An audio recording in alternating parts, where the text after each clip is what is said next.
नमस्कार, माझ्या रेसिपीमध्ये तुमचं स्वागत आहे. चला तर मग एक नवीन रेसिपीला सुरुवात करूया. आज आपण बनवणार आहोत अंडा पोळी एक नवीन पद्धतीने. चला तर मग रेसिपीला सुरुवात करूया. याच्यासाठी लागणारे साहित्य काय काय आहे ते बघूया. रेसिपी बघण्याआधी माझ्या चॅनलला सबस्क्राईब नक्की करा. लाईक आणि शेअर करायला विसरू नका.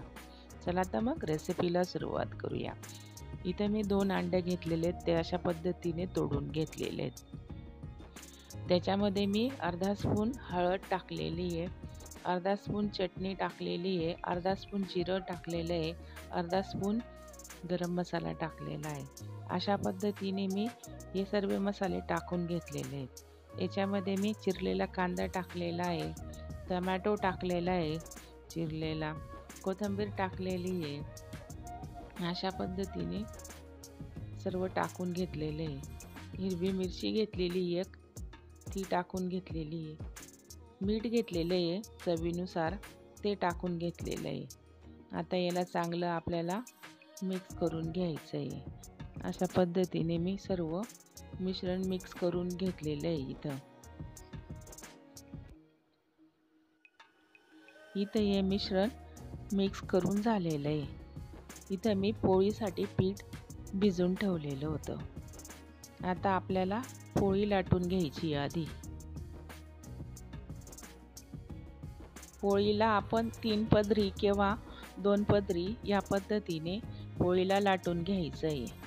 लाटल्यावरती या पोळीला आपल्याला तव्यावरती व्यवस्थित भाजून घ्यायचं आहे 2 साईडने. आणि मग त्याच्यामध्ये आपल्याला जे हे मिश्रण आहे केलेलं आपण, ते मिश्रण त्या पोळीमध्ये टाकून घ्यायचं आहे आपल्याला. आणि मग पोळी व्यवस्थित भाजून घ्यायची आहे. आता चला तर मग पोळी लाटून घेऊ आधी. अशा पद्धतीने मी पोळीची घडी करून घेतलेली आहे 3 पदरी.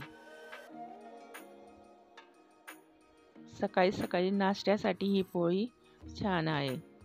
पोळी आणि उपमा खाण्यापेक्षा अशा पद्धतीने आपण जर पोळी करून खाल्ली नाश्त्याला तर एकदम उत्तम पर्याय आहे.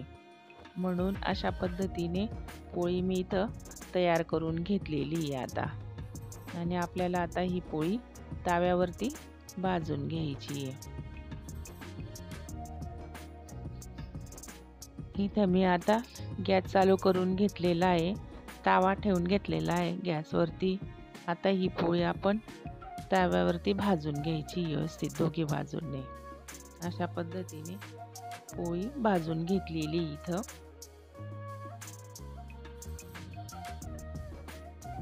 अशा पद्धतीने पोळी तयार करण्यासाठी आपल्याला पोळीचं फुगणं खूप गरजेचं आहे. अशी मस्तपैकी टुंब फुगली पाहिजे पोळी. मग त्याच्यामध्ये आपण ते जे सारण केलं आहे अंड्याचं, ते आपण या पोळीमध्ये आता टाकून घेणार आहोत. पोळीचे लेयर मोकळे झाले पाहिजे ही पोळी तयार करण्यासाठी. आता इथं पोळी तयार करून झालेली आहे. एका साईडने आपल्याला पोळीला अशा पद्धतीने तिचे पूळ ओपन करून घ्यायचे आहेत. आणि मग त्याच्यामध्ये आपल्याला अंड्याचं सारण त्या पोळीमध्ये टाकून घ्यायचं आहे.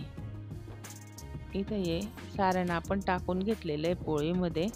आणि आता परत आपल्याला मंद आचेवरती ही पोळी तेल टाकून व्यवस्थित या पोळीला आपल्याला भाजून घ्यायचं आहे मस्तपैकी.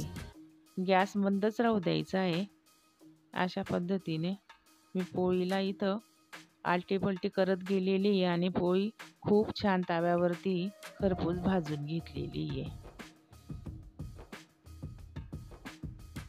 जेव्हा आपण पोळी लाटून भाजतो तेव्हा ती अशी मस्तपैकी टुंब फुगलेली होती. तशाच प्रकारे ही पोळी जेव्हा आपण हे सारण त्याच्या आतमध्ये टाकून पोळी शकत राहतो तेव्हा सुद्धा ही पोळी छानपैकी फुगून जाते मस्तपैकी व्यवस्थित. अशा प्रकारे भाजून घेतलेली इथं आता पोळी तयार झालेली आहे. एका प्लेटमध्ये आपल्याला पोळी काढून घ्यायची आहे. या पोळीचे आपल्याला 2 भाग करून घ्यायचे आहेत. इथं आता पोळी भाजून झालेली आहे.